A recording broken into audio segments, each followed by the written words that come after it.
Allez, c'est parti pour ce soir. Donc on a fait des pâtes carbonara et on a aussi fait des crèmes aux œufs au chocolat, et du coup on nous restait pas mal de blancs d'œufs. Donc là on a 6 blancs d'œufs. Donc en fait avec des blancs d'œufs, une bonne idée ça peut être de faire des gâteaux, enfin de faire des tuiles. Sauf qu'en fait nous on n'a pas l'habitude de faire des tuiles parce que c'est pas très pratique de les stocker, et en fait l'idée c'est qu'on va récupérer ces gâteaux pour donner au goûter aux enfants. Donc en fait on va faire un gâteau qui s'inspire des tuiles, mais en fait à la fin ça va être un petit palais, un petit biscuit plat et bien croustillant, vraiment dans le même esprit qu'on pourrait faire des tuiles aux amandes. Donc voilà, donc pour ça on va avoir besoin de 6 blancs d'œufs. On va avoir besoin de 100 g de beurre fondu. Donc moi ce que j'ai fait c'est que je l'ai passé 2 fois 15 secondes au micro-ondes et j'ai laissé 5 minutes reposer. En fait il n'a pas cuit, c'est important parce que c'est pas du beurre cuit qu'on veut. Ensuite on a besoin de 30 g de poudre d'amande, voilà.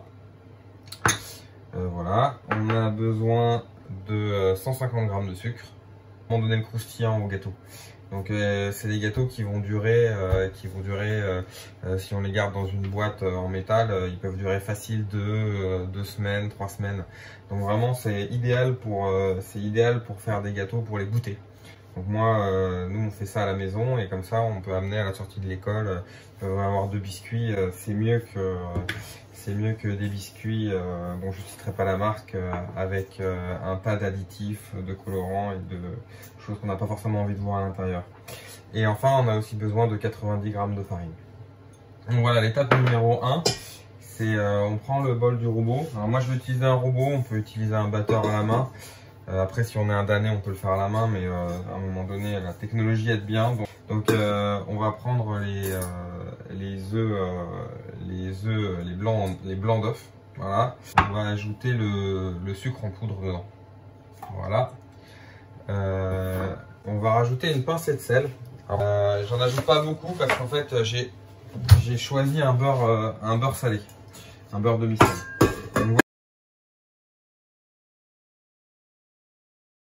Il faut préchauffer le four, chaleur traditionnelle, thermostat 5-6, ça fait 165 degrés. Voilà, et là on le lance au robot et on met vitesse importante. Et là dans l'idée on va avoir un mélange un peu comme une meringue à l'italienne qui va se faire. Donc on va faire monter un peu les blancs, mais sans atteindre complètement des blancs d'œufs. Et là on va être bien.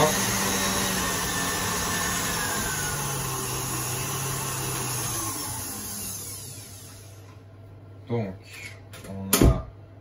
on n'a pas encore le bec, on est presque arrivé à des œufs en neige.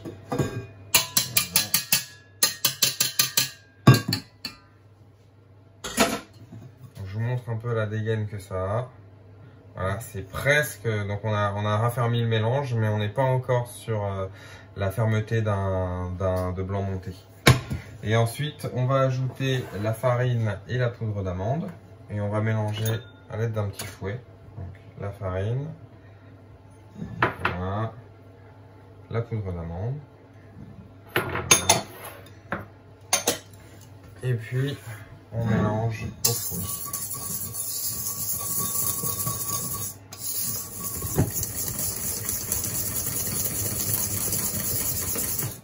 Voilà, je vous montre un peu le résultat intermédiaire.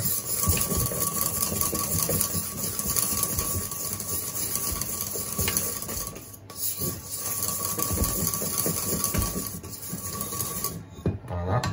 Donc l'idée c'est de plus avoir de grumeaux, d'avoir vraiment les farines, les 2 farines qui se sont bien intégrées. Là il va pas loin d'être 10 h du soir. Le but vraiment c'est de faire des recettes pour moi qui vont me faciliter la vie dans le reste de la semaine, et puis pas me tuer à ce qu'elle dure 2 heures. Donc on a un résultat qui est vraiment pas mal. Ensuite on a le beurre qu'on va ajouter. Voilà, on met le beurre.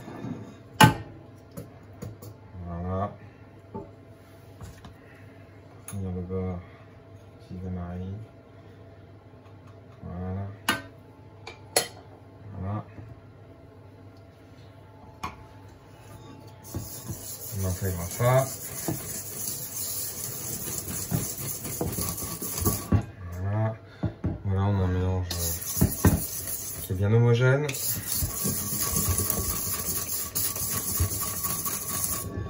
Voilà. Mais qui est pas trop dur non plus. Donc du coup, ça va être facile de bien l'étaler, de l'étaler finement. Alors après, là, selon si on fait pour des enfants, des adultes, c'est le moment où on peut ajouter de la vanille. On peut ajouter un bouchon de rhum, on peut ajouter un bouchon de Grand Marnier. Bon là, c'est pour les enfants. On peut aussi ajouter typiquement, on peut zester un citron. C'est des petits twists comme ça qui sont bien agréables. Là, vraiment, on va rester sur la recette de base pour rester nature.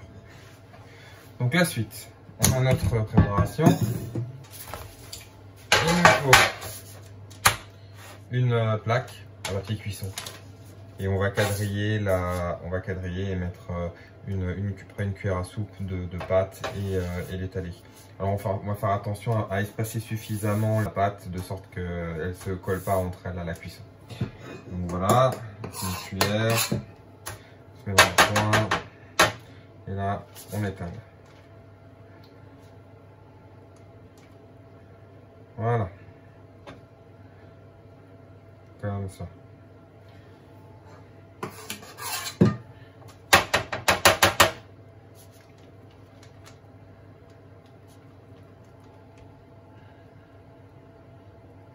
Voilà. C'est pas parfait, mais voilà, ça se tient. Et là, on enfourne pour une dizaine de minutes. L'idée, c'est qu'on va chercher à avoir la dorure sur l'extérieur où c'est le moins épais, hein, de la manière dont on a fait les tuiles. Et puis l'intérieur qui va être un peu moins doré. On fourne ça dans le four. Voilà.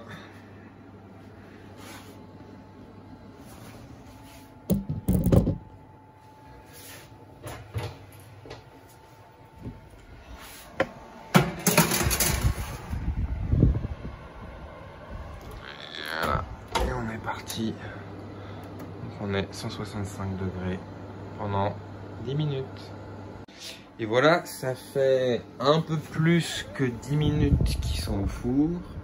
Et voilà un petit peu la tête des gâteaux.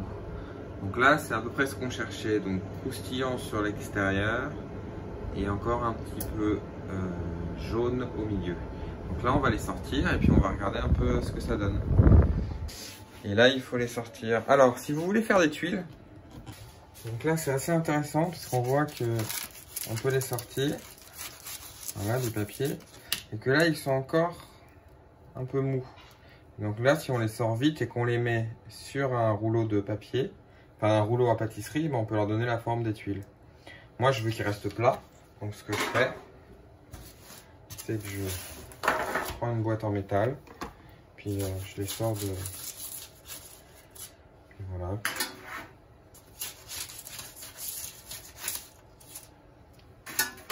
Et là, on a des gâteaux qui sont bien croustillants. Et en les conservant dans la boîte en métal, et ben en fait, on va les garder bien croustillants. Allez, je vous souhaite une excellente soirée à tous. J'espère que ça vous a plu. On se retrouve bientôt pour de nouvelles vidéos avec de nouvelles recettes. Et puis voilà, comme on vous a montré, hein, on fait des recettes et puis tout ce que on récupère tout. Hein. Rien ne se perd, tout se transforme. Allez, sur ces bonnes paroles, je vous souhaite une bonne soirée.